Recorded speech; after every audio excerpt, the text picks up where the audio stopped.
Hey, shalom. Shalom. First off, I'm going to start up by saying all praises, honor, and glory is due unto Yahweh by Hashem Yahushai, by Hashem Karkadash. It's all praises to the world calls God, whose true name in Hebrew is Yahweh, by Hashem meaning in the name of Yahushai, being the name of the only begotten Son. Also want to say double honors to the elders and apostles of Great Millstone. Peace and mercy to the hopeful like preaching this word in truth and sincerity. On the brother Tazabah and the Great Millstone, Arizona, Cam, Lord Will, with another video to edify. And I wanted to go into this a dream I had, but before I go into it, this is Joel 2:28. It says, "And it shall come to pass afterward that I will pour out my spirit upon all flesh, and your sons and your daughters shall prophesy, and your old men shall dream dreams, your young men shall see visions." It says, "And also upon the servants and upon the handmaids in those days will I pour out my spirit." So and I've been having a lot of dreams, man. A lot of dreams, and last night this woke me up about 6 o'clock this morning, um, and it woke me about 5 o'clock this morning, and basically in the dream, it's like the Lord showed the progression of how how people are gonna lose their shit, and the end of the dream was so unsettling. So basically, um, people were eating, right? Just like it says in the scriptures. Let me get that.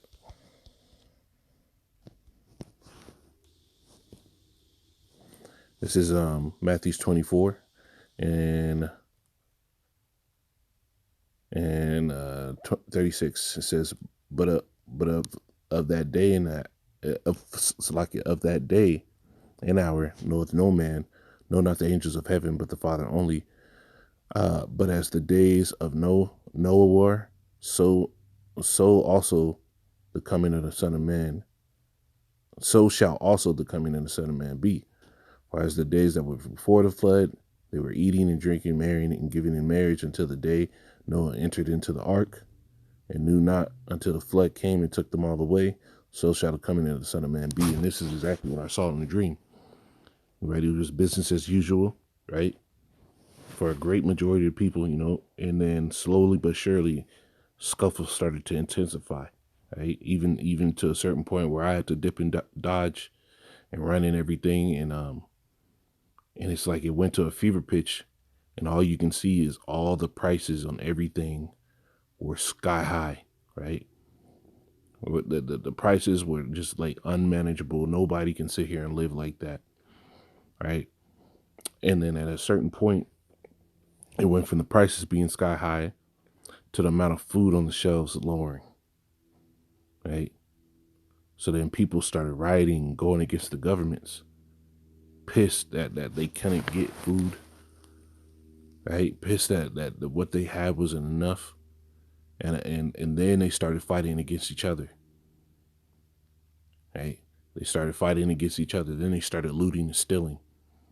People were getting killed on the street for bread, food, and then at some point, right, in the movie World War Z, right? This is the scene. This is one of the scenes for the movie World War Z. Hey, and this little gift shows a lot. Come on, man. Hey, if you can see this one that's moving right here, you just go to it.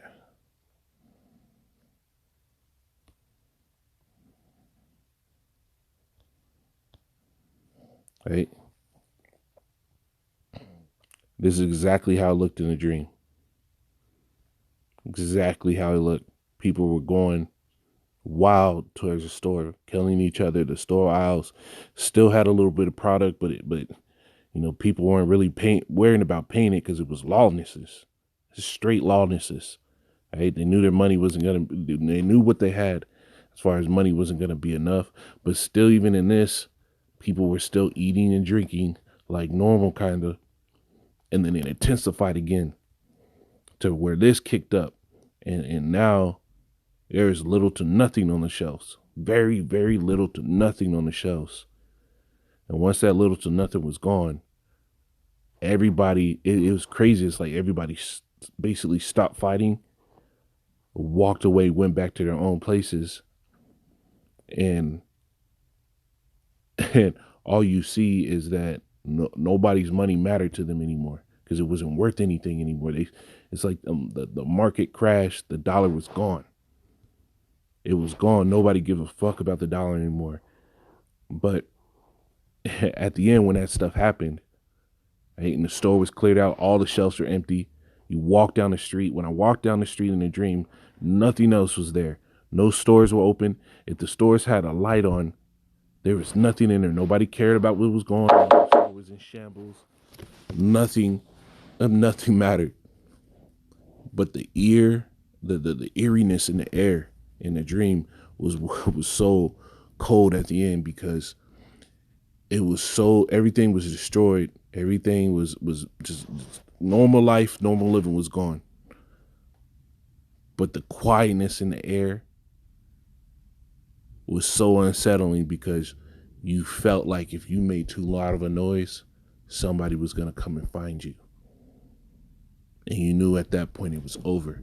And I was running, and this dude was with me. I don't know who he was, but I knew we didn't really know each other. I knew he wasn't a brother. But basically, we was just running the same direction. He didn't want to go against me. I didn't want to go against him. And it was to the point where even going through a city and passing through the streets was too risky, to the point where we were trying to jump building to building. And within that, we didn't want to make a noise. Right? The carnage that was going on in these grocery stores before all this happened, and then that unsettling quiet was nerve-wracking. And then I woke up. But ultimately, I saw people eating and drinking. I saw the prices of food go up. I saw the supply of food, the food that was left. I saw the prices on it go sky high. And when the prices went sky high, I saw the people riot, killing each other, fighting against one another, trying to, just steal everything they could from the store from one another. And when the food was going off the shelves, I saw the dollar go. Nobody cared about their money anymore. and people were just afraid to even see one another again. But and that brings me to my lesson, man, because hey, these days are coming, man. The Lord is about to shut the curtains on this place, man. This is Genesis 47 and 15. Right? Famine is coming. Genesis 47 and 15, it says, and when the money failed in the land of Egypt, in the land of Canaan, all the Egyptians came to Joseph and said, give us bread, for why should we die in thy presence? For the money faileth. And that's exactly what happened in a dream. The money failed completely. It was no longer cared about. Nobody, it was to the point where hyperinflation hit. And even if you had $100,000, it was worth no more than $1. It was wild, right? And that's what's gonna happen again, man. The money is gonna fail. This second is 15 and 16.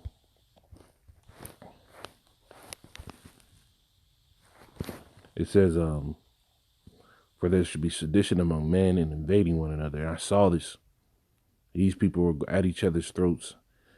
They shall not regard their kings nor their princes, in the course of their actions shall stand in their power. There were groups of people going at little tiny segments of people in areas, man. Right? There's one person against one very small groups against one little person. It was wild, man. It says, a man shall desire to go into a city and shall not be able, for because of pride the city shall be troubled, the houses shall be destroyed, and men shall be afraid. And that's exactly the point where I saw it. The men being afraid, the houses being destroyed. That's exactly what the end of the dream looked like, man. It says that man shall have no pity upon his neighbor, but shall destroy their houses with the sword and spoil their goods because of the lack of bread and for great tribulation. Right? And now you got all this information about these truckers going on strikes, these truckers making their convoys and heading up into these capitals, right? And you had the Canadian Prime Minister Trudeau sit there and go into hiding. He basically sat there right when he got the notice that they were going to be coming down. He tried to dismiss them. Then he got the notice that they were actually coming. Then he reported that he was sick with the shit again, even though he was fully jabbed, right? And now he's secluded into an entire different area, and he can't be nowhere to be found when the trucker showed up. It says, behold, say Yahweh, I would call together the kings to reverence me. No, that's not it. That's not it.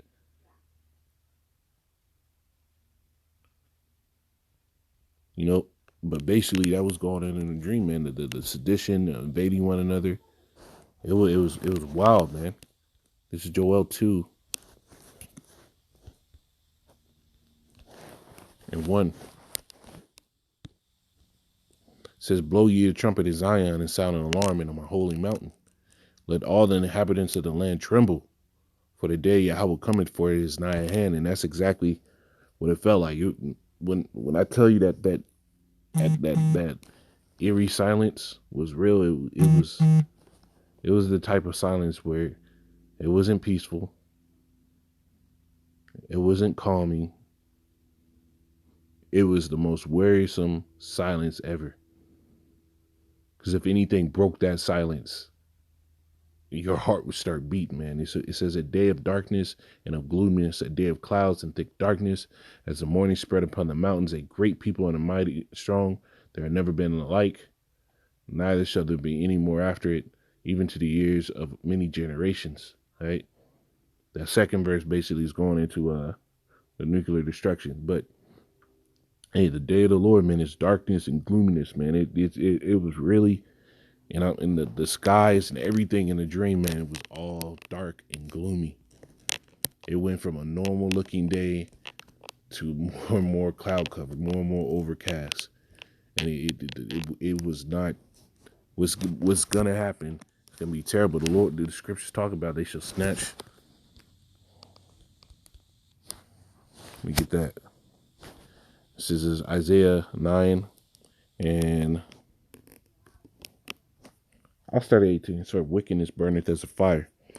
It shall devour the briars and the thorns, and shall kindle in the thickets of the forest. It says, and they shall mount up like the lifting up of smoke. It says, through the wrath of Yahweh of hosts is the land darkened, and the people shall be as fuel for the fire. No man shall spare his brother. And that's exactly what it looked like. No man was sparing a brother. Nobody. It says, and he shall snatch on the right hand and be hungry, and he shall eat on the left hand and shall not be satisfied. And that's exactly what was happening. And no matter what these people were able to get out of these stores, out of these shops, out of these businesses, it wasn't enough. Right? It's like they stole from somebody stole from them, so they had to steal again. It was wild, man. It says they shall eat every man his own the flesh of his own arm. You see, that's exactly what it's going to be like. It says Manasseh, Ephraim, and Ephraim, Manasseh, and they together shall be against Judah. Right? But that's it on that one, man. You know, the Lord is going to set up a famine. The famine is being prepared. Right? You know, World War III is brewing, but really, the famine, the situations that cause for the famine of the word, right? Let me get that.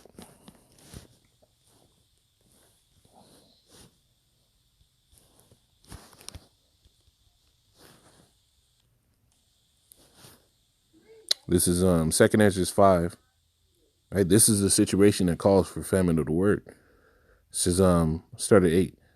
It says, there shall be confusion also in many places, a fire shall be oft sent out again, and the wild beasts shall change their places, and the menstruous women shall bring forth monsters, and salt water shall be found in the sweet, It says, "And all friends shall destroy one another. Then shall wit hide itself." Right, when these people are at each other's throat, when at the end of that dream, there was no way. Right, towards the very end of that dream, there's no way we're on the streets preaching, man. There's no way. It says, "And all friends shall destroy one another. Then shall wit hide itself, and understanding withdraw itself into a secret chamber." Right, because niggas were at each other's throat. You can't be out there at that point. Right, the Lord is going to make a famine of the word while He's starving you people out. Then shall and understand withdraw itself into a secret chamber, and shall be sought of many, and yet not be found. Then shall unrighteousness and incontinency be multiplied upon the earth. Right, and that's exactly what's getting ready, man. This situation right here is going to be a stark reality, but when they no longer can,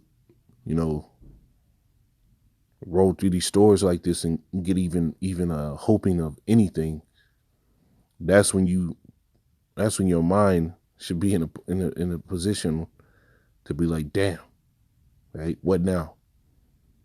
Because at that point, if the Lord ain't with you, you're over, But basically that was my dream, man. And Lord willing is edifying. I'm say call law, Yahweh Bashim Shai Bashim Rakakadash Shalom.